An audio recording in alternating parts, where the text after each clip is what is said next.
Assalamu alaikum. Bismillahirrahmanirrahim. I am Dr. Shamshad Ali from the medicine department. I am pulmonologist. Today we are going to discuss a very important topic, that is bronchial asthma.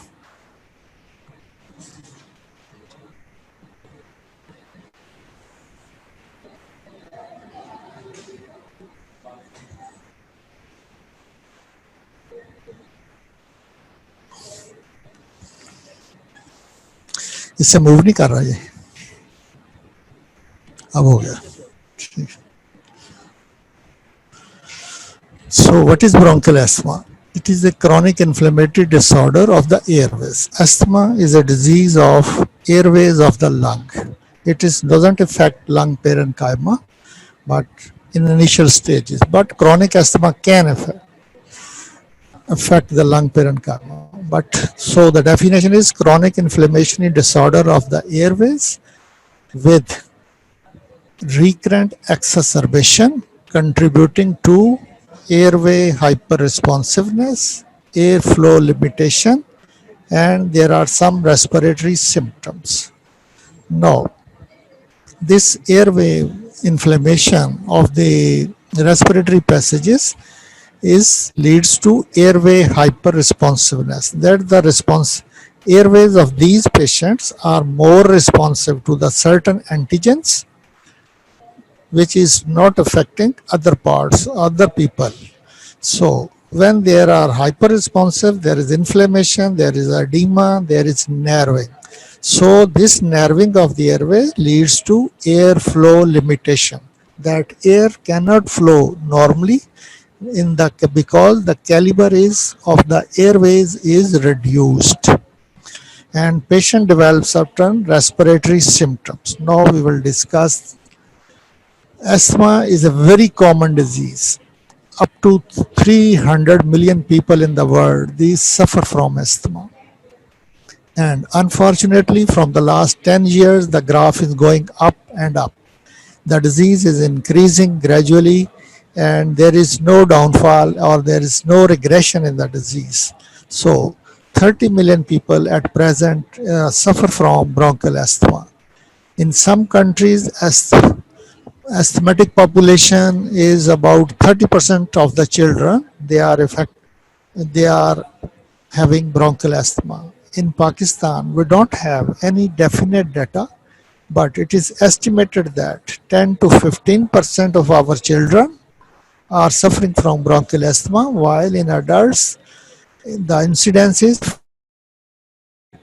So such a huge population is suffering from bronchial asthma.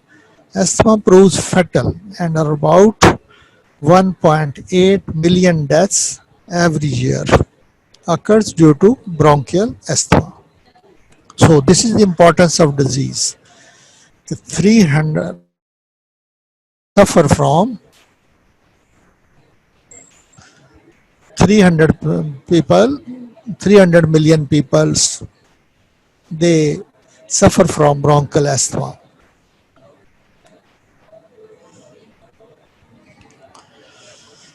So this shows that the increasing trend in the incidence of the bronchial asthma, it is increasing in the all ages, under the age of 18 and also in the patients. Asthma is more than bronchoconstriction. There is constriction of the bronchus, lumen is narrow, at the same time there is mucus plugging. There is thick tenacious mucus that again further narrows the airways. So airway inflammation, there is mucus plugging, and there is smooth muscle leading to bronchoconstriction. So this is some basic element of the pathology of bronchial asthma. So the most important thing is bronchoconstriction, there is inflammation of the airways, then there is mucus plugging. Again, the same thing is manifested in acute bronchoconstriction. The most important thing is it is episodic. This occurs when the episode of asthma is there. Patient, when the episode is over, then this is reverse back. Things become normal. Acute bronchoconstriction, there is airway edema, there is mucus plugging, and airway wall remodeling. This occurs when there is a chronic asthma, that is asthma which is not treated and it is not reversed back. This behave like COPD, chronic obstructive pulmonary disease. In these cases, airway wall remodeling occurs. Otherwise, in the episodic form, acute bronchoconstriction, bronchial edema, there is mucus plugging. All these occur due to airway hyperresponsiveness, and there is result is airflow limitation. That is, the full air doesn't goes in or goes out, and patient develop respiratory symptom. That is, now we will discuss what type of symptom patient present when they come to emergency or in the medical OPD. This slide again shows the pathology occurring in cases of bronchial asthma. On the right side, there is an asthmatic bronchus. Left side, this is a normal bronchus. If you see, there is a bronchial muscle hypertrophy in cases of bronchial asthma, while in normal, there is a thin layer of the bronchial muscles. There is a mucus plugging present in the asthmatic bronchus. Well, in the normal bronchus is open. There is no mucus plug, so the air can go in and out very freely. Third is mucus gland hypertrophy. You see the mucus glands, there are hypertrophied and they are pouring their secretions and causing pressure on the bronchus, and bronchus become thick. Bronchial gland hypertrophy. These changes occurs in cases of bronchial asthma. While in the normal bronchus, you can see very clearly lumen is open. There is no bronchial muscle hypertrophy. There is no mucus plugging, and bronchial gland hypertrophy is not there. So this slide basically explains the pathology that occurs during the episodes of bronchial asthma. So, what are the symptoms of bronchial asthma? How these patients present to us? These patients present us with episodes of cough, wheeze, shortness of breath, and chest tightness. So, episodic in nature, disease. When there is the attack of asthma, patient develop these symptoms. When the attack is over, automatically or with medication, patient is totally normal. There is no cough, there is no wheeze, there is no shortness of breath. These things occur when the attack of asthma comes. To whom the attacks of asthma come? Patients who are genetically predisposed to the asthma. Certain there are trigger factors which leads to these episodes of asthma. These trigger factors, these are the allergens, viral infection, certain occupational hazards, certain drugs like beta blockers, psychological stress like anxiety, neurosis, and certain exercise.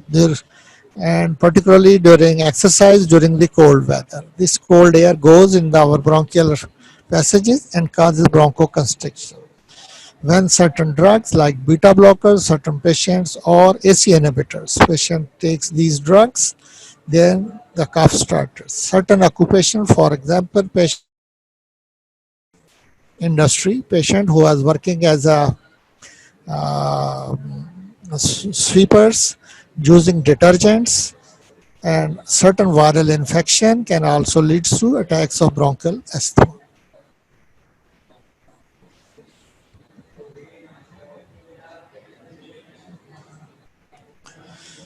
So, how you are going to diagnose a case of bronchial asthma? The most important thing in medicine is the history.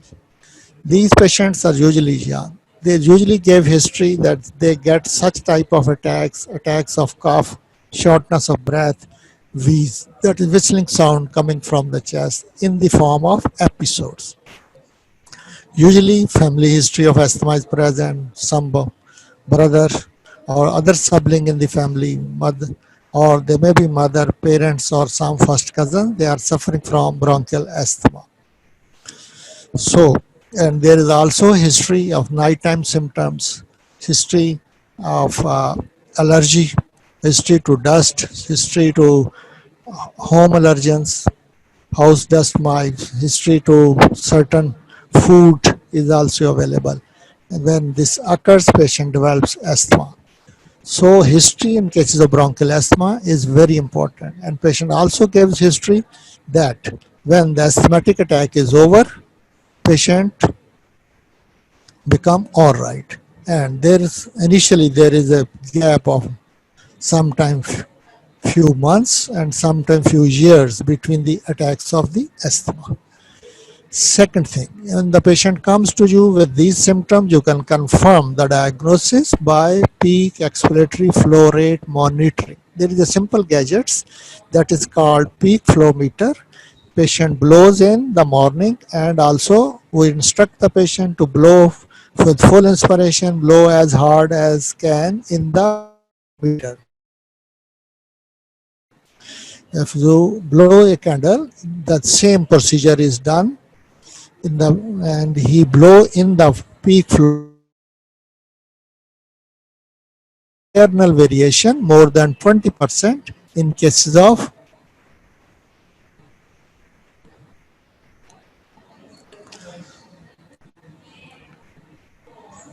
peak flow monitoring. And third diagnostic procedure which we can do in asthmatic patient is spirometry. Spirometry, there is a machine in which there we can measure the different lung volumes,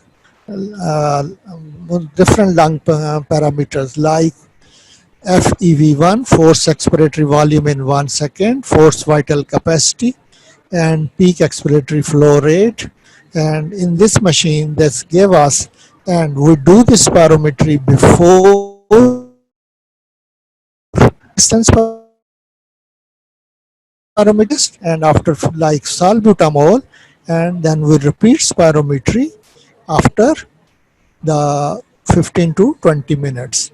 The most important thing which we note in spirometry is number one, the ratio between FEV1 and FVC is less than 70%. This ratio less than 70% FEV1, please remember FEV1 over FVC ratio shows obstructive airway disease.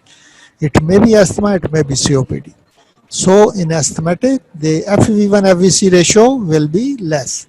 And at the same time, FEV1, forced expiratory volume in 1 second, that is also less than 80%. So spirometry helps us to reach the diagnosis. If not that, then we do an exercise testing. In exercise testing, patient goes up and down on the stairs, climbs the stairs, goes down for a period of 8 minutes. Then we baseline spirometry, then we repeat the spirometry. The fall in the lung function is there. This also helps to distinguish, to diagnose bronchial asthma. Even then, certain invasive procedures can be done to diagnose bronchial asthma. This is inhalation challenge test. These are usually done in the ICU setting, must be present there when we do these inhalation testing. What type of inhalation testing? Methacholine or histamine. These are given in different concentration, and their airways of these patients, these are hyper-responsiveness, and they develop an attack of asthma. One thing you must remember that in between attacks, patient is totally all right. Peak flow monitoring, normal. Spirometry, normal. Exercise testing, normal. But when there is attack, then exercise testing is helpful. Spirometry with reversibility will be helpful when the patient is out of attack. Inhalation challenge test also helps to get the diagnosis. If all tests we are unable to diagnose, even with history, with peak flow monitoring, with spirometry, with exercise testing, we are unable to diagnose, then we give bronchodilator drugs. That is therapeutic trial. If patient's cough is improved, his shortness of breath is improved, his chest tightness is improved with the bronchodilator drugs, then our diagnosis of bronchial asthma is confirmed. Now this is the photograph of the peak flow meter. The white part is the mouthpiece. When the tip of the mouthpiece is in the mouth and the lips are tightly uh, and the lips are tightly is this map is pursed with over the mouthpiece, and the patient blows into the spirometer. There is one pointer that moves up and down. This pointer goes up, and we note that the what is the peak flow reading of this patient, and we note that.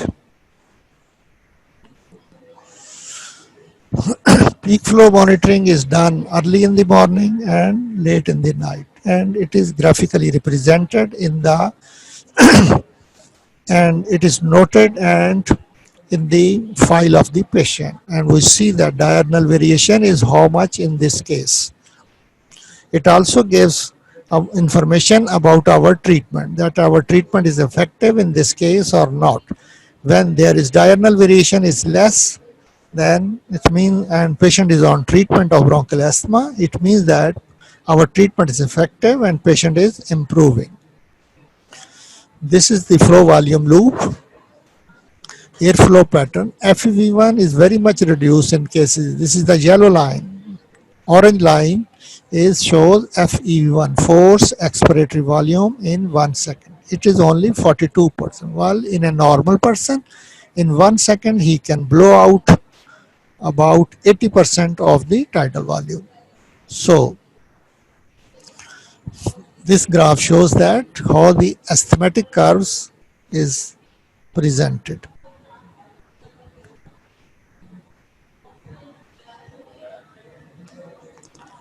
So what is the difference between asthma and COPD? Now what about the diagnosis?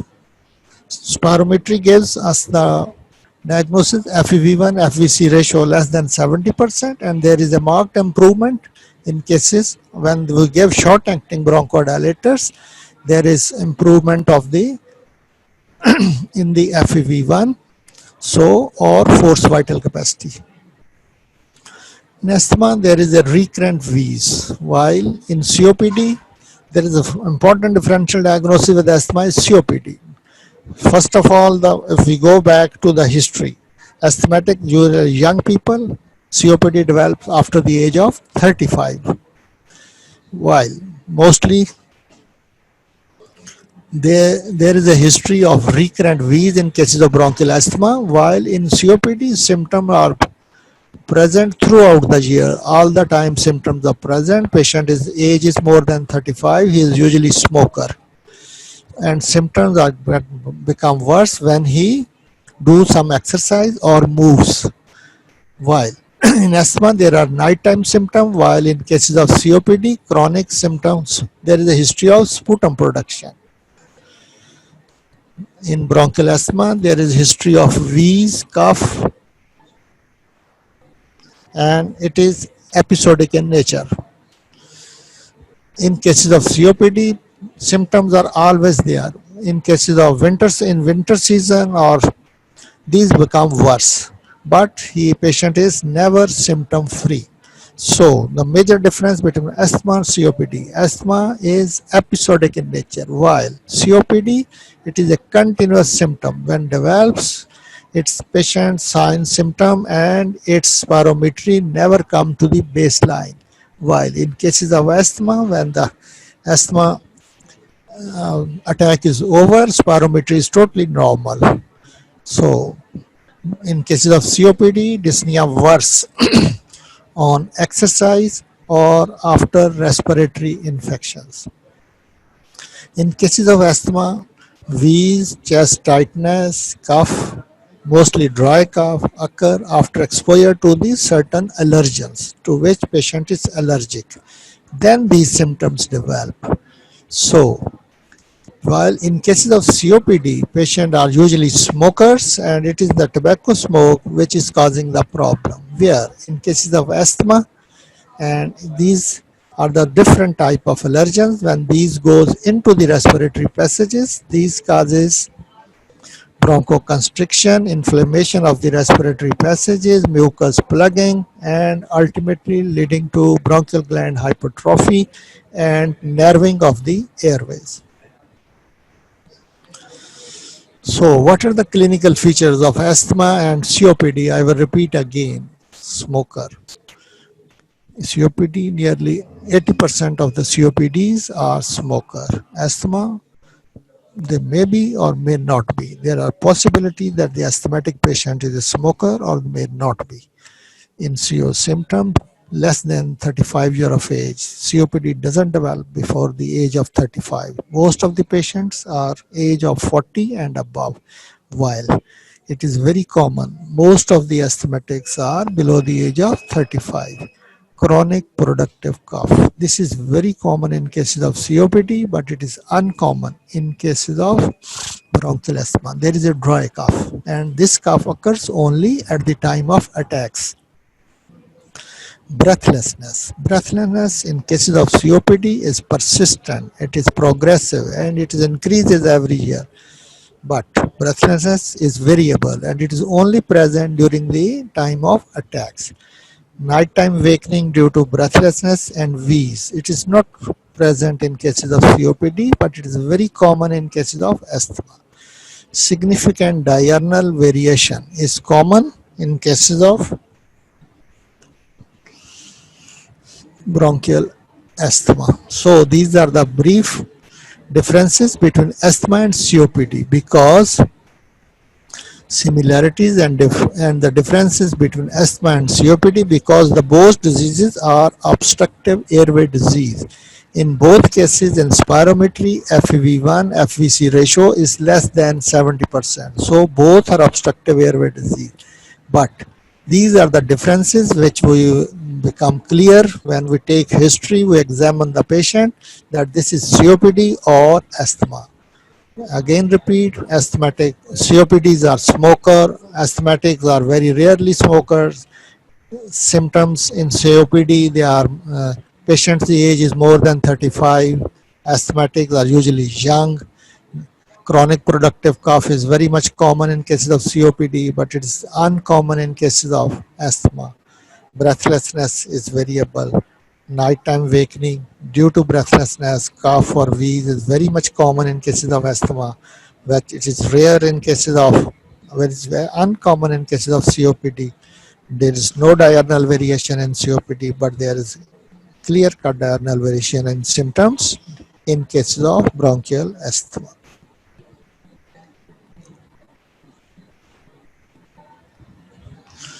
So when you have diagnosis, there is the diagnosis of bronchial asthma is confirmed, then we categorize the asthma into intermittent asthma, mild persistent asthma, moderate persistent, and very severe asthma.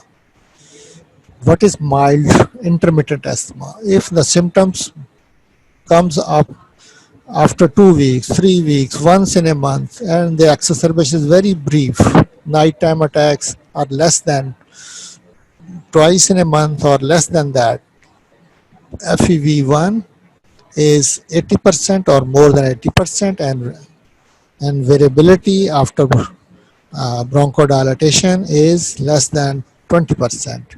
This is intermittent asthma.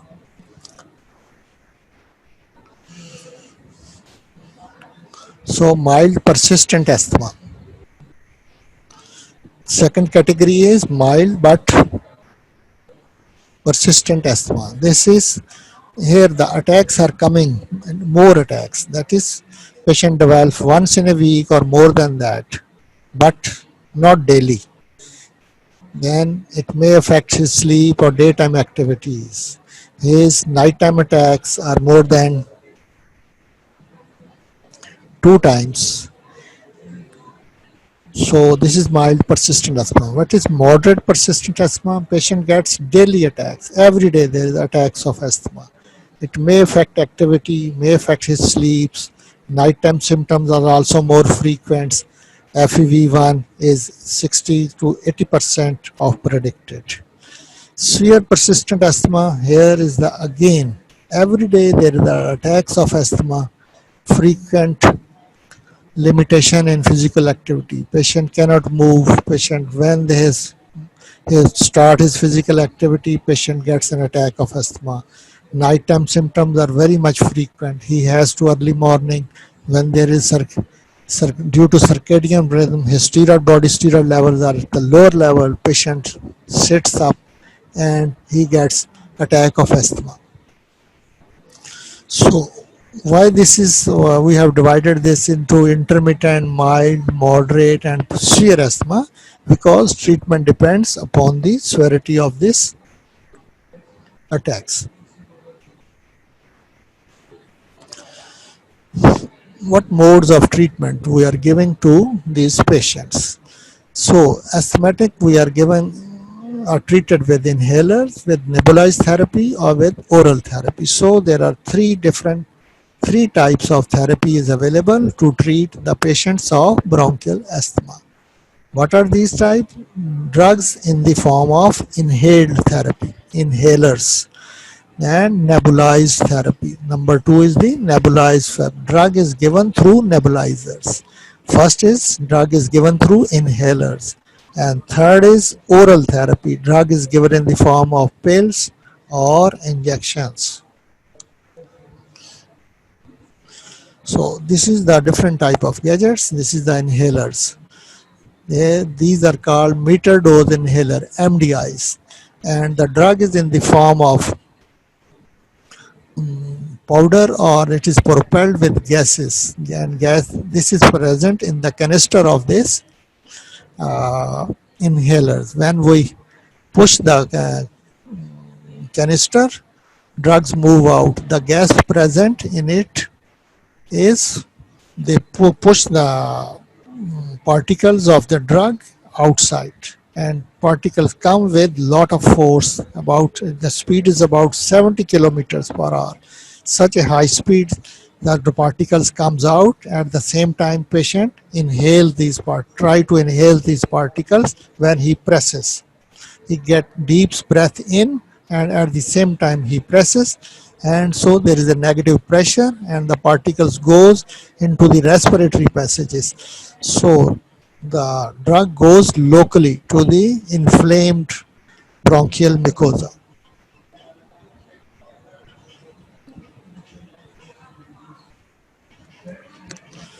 So this is a diagram showing a person using inhaler. Inhaler is one is the mouthpiece that is in between the lips. He tightly purses the lips around the mouthpiece of the inhaler and pushes the canisters downward, and there is a support by his thumb from the lower part, and from the upper part he pushes with the finger to the canisters. Then particles comes out.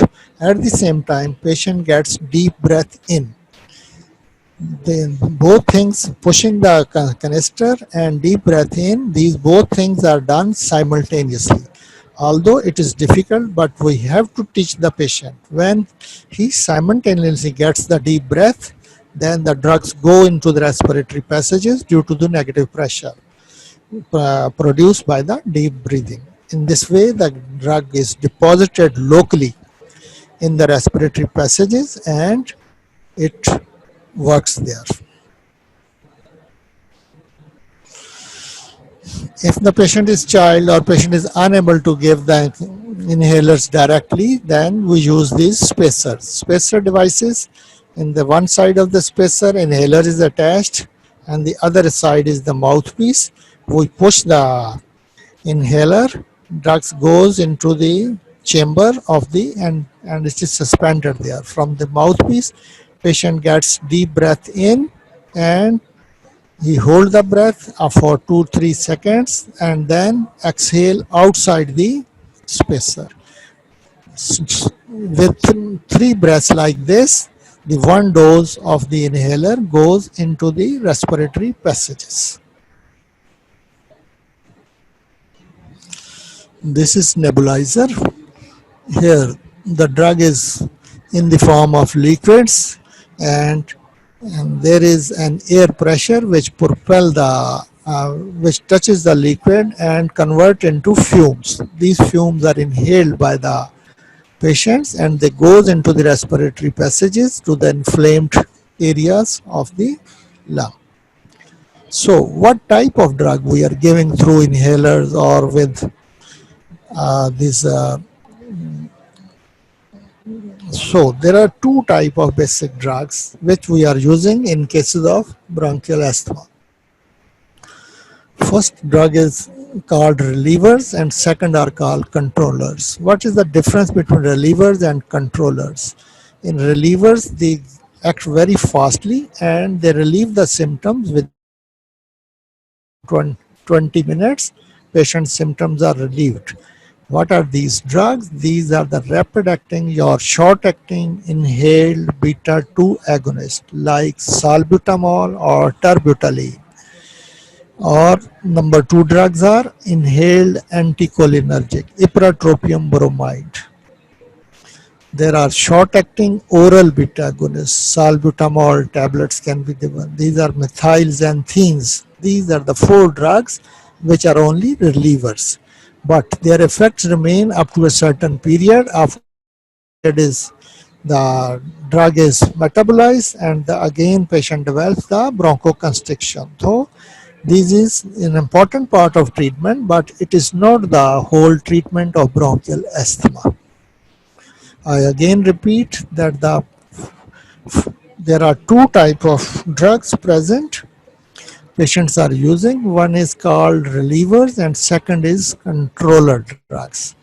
Reliever drugs, these drugs act very fastly and they relieve the symptom, that is shortness of breath, cough, chest tightness. This is relieved with the relievers.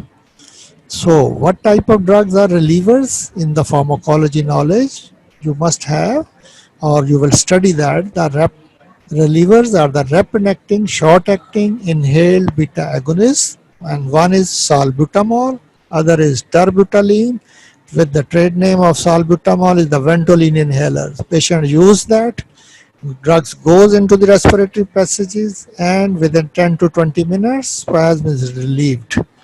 Or salbutamol is also given in the form of nebulizers. Nebulizer solutions are available and we give these nebulized solution. Drugs goes into the respiratory passages and these spasm release within few minutes. There is also other drugs which are relievers and they are short acting. These are the anticholinergic. Ipratropium bromide. This trade name is Atom Respiratory Solution. This is available, or in the form of inhalers or MDI meter dose inhalers are also available. So the drugs goes into the respiratory passages. And short acting oral beta, if these are not available, these drugs are also, this beta agonist are also available salbutamol tablet form. Methylxanthine, these are the theophylline tablets are also available. We can give, or theophylline injections are also available. This is given in acute severe asthma cases. So one important group of drug is reliever. This reliever, these are short acting, but they relieve the symptom, but they don't cure the disease. To cure or to control the disease, we have to give inhaled glucocorticoids.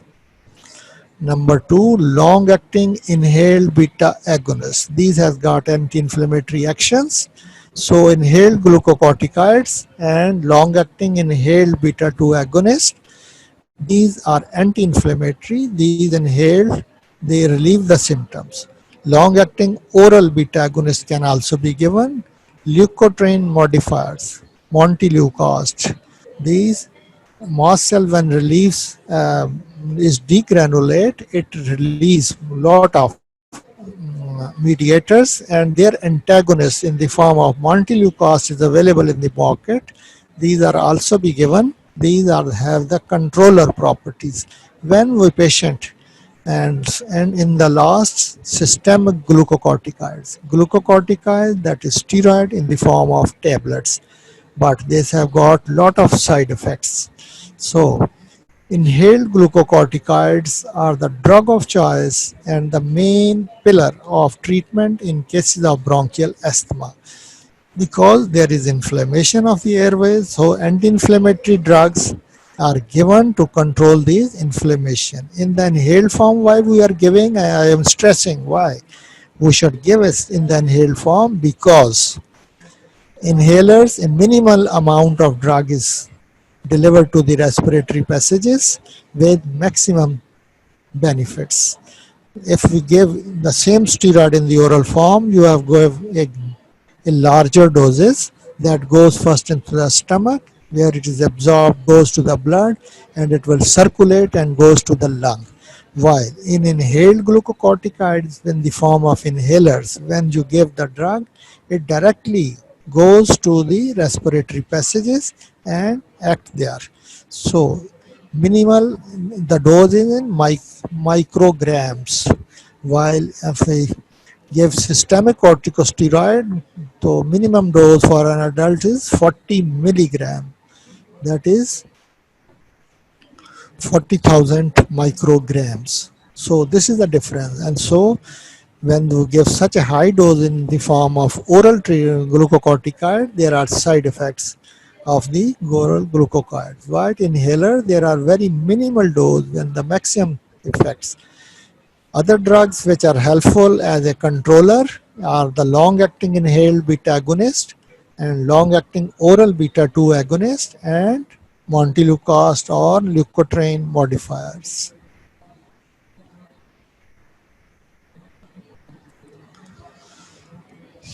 So this is the same, but the intermittent asthma, mild asthma, moderate, persistent severe asthma, rapid-acting drugs are given 3 to 4 times in cases of all asthmatic needs reliever medication. This is one thing, but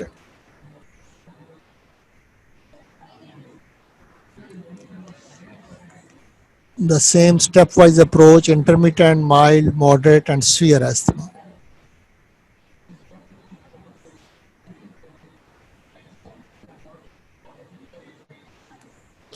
Intermittent asthma, no controller is needed, but the latest guideline shows that if we give low dose steroids, then we need also in the cases of intermittent asthma, we also needs to give them inhaled steroids. In the mild asthma, once daily we can treat. In moderate asthma, there is a medium to the doses of inhaled steroids, but in cases of severe asthma, we have to treat in the form of nebulized, in the form of oral glucocorticoids, in the leukotrienes and xanthine derivatives. This is given in cases of severe asthma.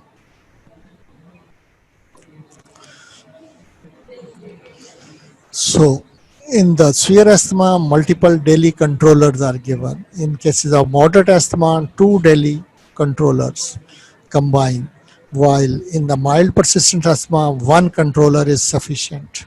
In intermittent asthma, previously it was said there's no controller, but nowadays every attack, when you give short-acting beta agonist, you also give inhaled steroid also. So mild persistent, 1 controller, that is only inhaled steroids. Moderate persistent, 2 controllers are added, inhaled steroids plus long-acting beta 2 agonist. Both are controllers. In cases severe asthma patient comes to you, then you have multiple controllers are given. These are inhaled steroids, montelukast, long-acting beta 2 agonist, and sometime oral steroids.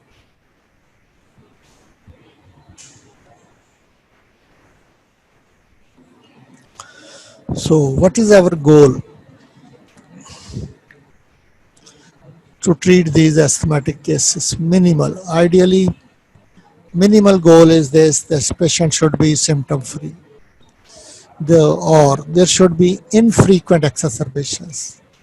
we want to create a large gaps between exacerbations. And thirdly, we want that patient should not be so much sick during the attacks that he has to visit the emergency departments of the different hospitals. So, and fourth goal is no limitation of activities, including exercise. Patient should be free to move. He should free to work. He should free to move to do his exercise, and there should no limitation in his activities. So, these are the clinical goals when we want to treat an asthmatic patient. So there should be no symptom, there should be minimal exacerbations, there should be no visit to the emergencies of the hospital, and no limitation of activity. How we can achieve these clinical goals? Due to reliever medication, continuous use of reliever medication, and patients frequent visit to his doctors, and under the guidance of the doctor, we try to achieve these four goals in cases of our asthmatic patient. Minimal symptoms, very few exacerbations, no emergency visits, no limitation of activities. Patient should not away from his work due to asthma. He can do his exercises, he can do his daily routine work without any limitations. Objective signs. Peak expiratory variability. A patient's peak flow should be, there's diurnal variation less than 20%. We have want to achieve this. It is the near to normal. Peak flow reading should be normal. Medications. And we want to achieve all this with minimal daily medication. No need of short-acting beta-2 agonist. Ideally, no need of short and minimal or no adverse effects of the drugs. So these are our goals.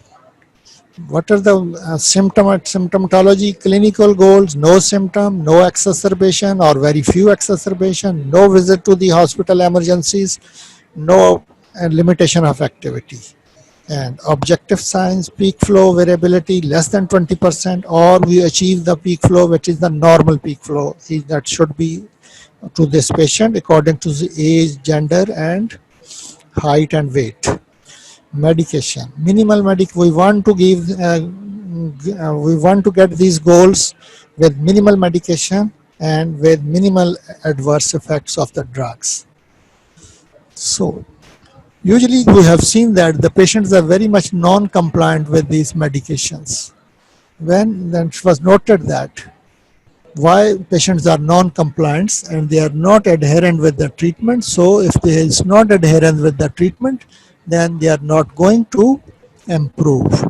So certain are factors. This is the first of all, we are going to discuss the drug factors leading to non-compliance of the patient. Difficulties with inhaler devices. Inhaler devices, these are difficult to use. Patient should be intelligent how to use, and doctors should properly advise him how to use the inhalers. Another is the inhaler problem is the inhaler. There is about 1 month medication on these are expensive. But even then, if purchases it, the patient is this is no proper training to use these inhalers, so the drugs are not effective. Drug doesn't reach to the respiratory passages properly and in the proper dose. So patient says that these are the useless. Awkward regimen, and he left the treatment. Usually these inhalers are taken thrice or 4 times in a day, so it is awkward. Side effects of the inhaler. Oral thrush is a very common side effect and of these inhalers. So patients are reluctant to use this. Cost of the medication. Inhalers are expensive. Most of our population is poor community, and the asthma is the disease of our poor community. So the patient cannot purchase it. Patients usually dislike these medication. There is a myth in the society that those who are using inhaler, this is the last medication, and if you uh, give away these inhalers, you will die. So these are myths in the society, and we must explain to the patient that this is important drug, this is a very beneficial drug. It gives minimal dose with minimal side effects and with proper method. Non-drug factor. Misunderstanding or lack of instruction. You give instruction how to use an inhaler, how to use an inhaler with spacers, patient doesn't follow your advices. Fears about the side effects. Patients are very much reluctant. They say it is steroid, but you must tell them that there is a minimal dose of the steroid, so the side effects are minimal. Poor supervision, training or follow-up. Forgetfulness, dissatisfaction with healthcare professional, unexpressed fears, inappropriate expectations, attitude towards ill health, anger about condition or its treatment, cultural issues. So these are certain non-drug factors which due to that patients are reluctant to use these inhalers.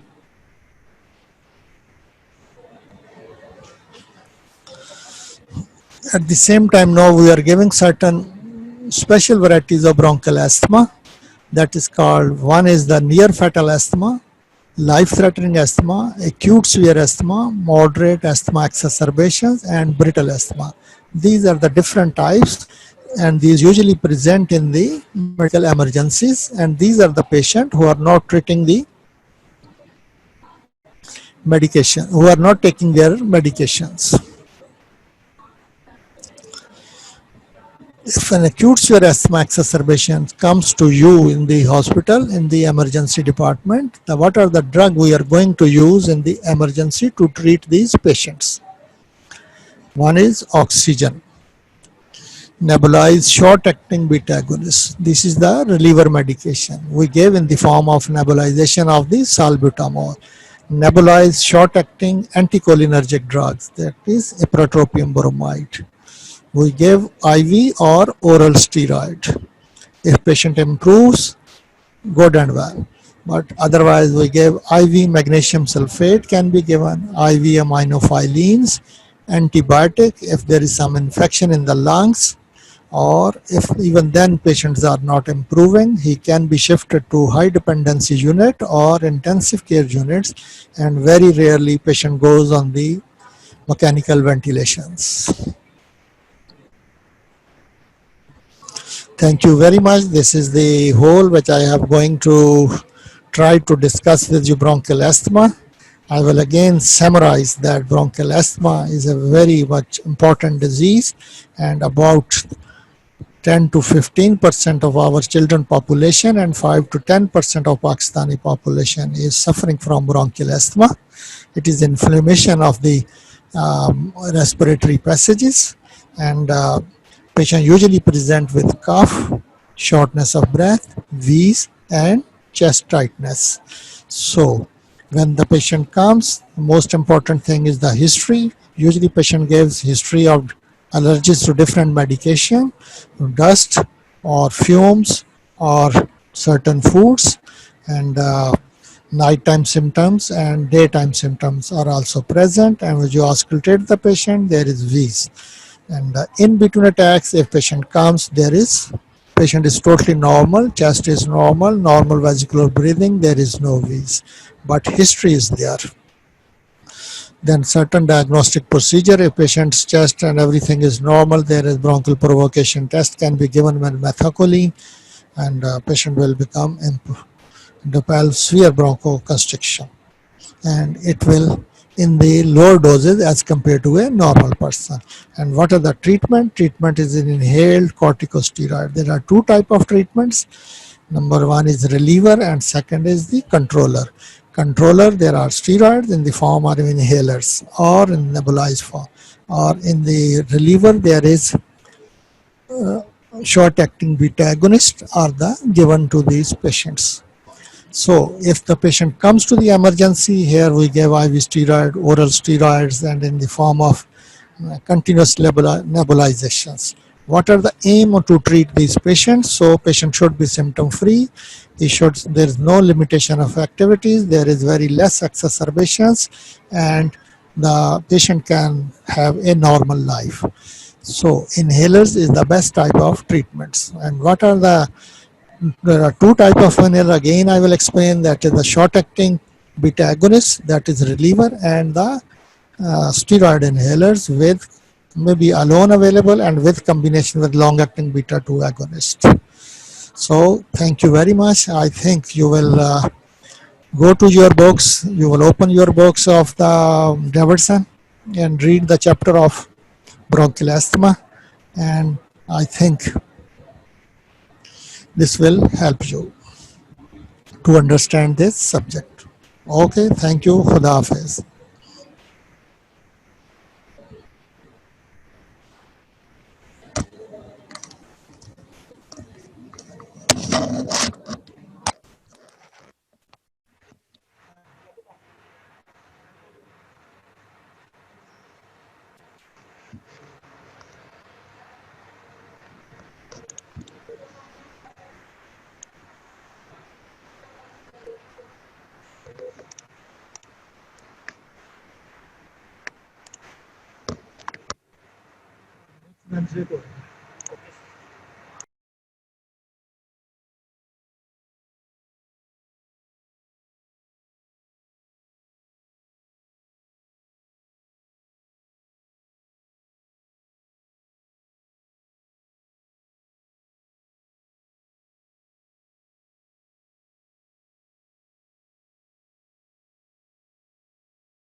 मतलब ਉਹਦੇ ਲਈ ਤਾਂ email ਨਹੀਂ ਚਾਹੀਦੀ ਸੀ PUBG ਚਲਾਉਣ ਲਈ ਐਸੇ ਜਿਵੇਂ ਚਲਾ ਤੇ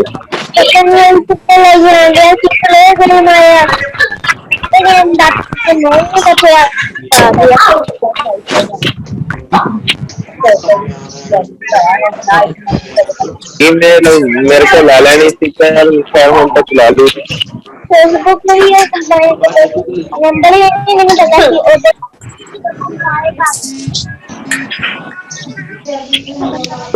pessoa feminina feia, virou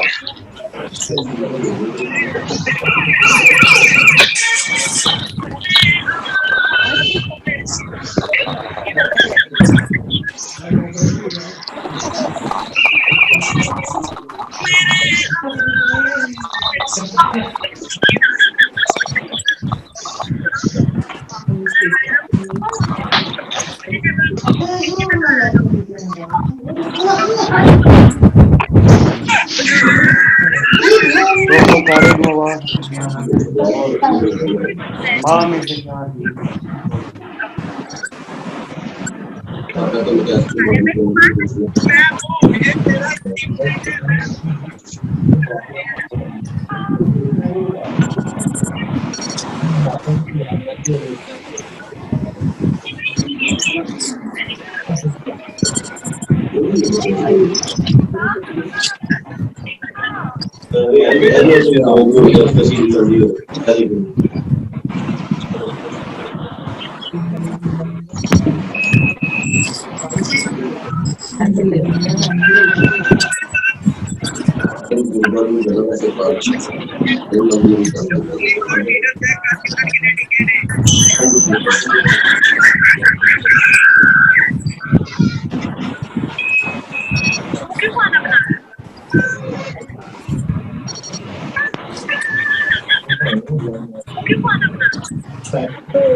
male vedo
और मुझे ये बताया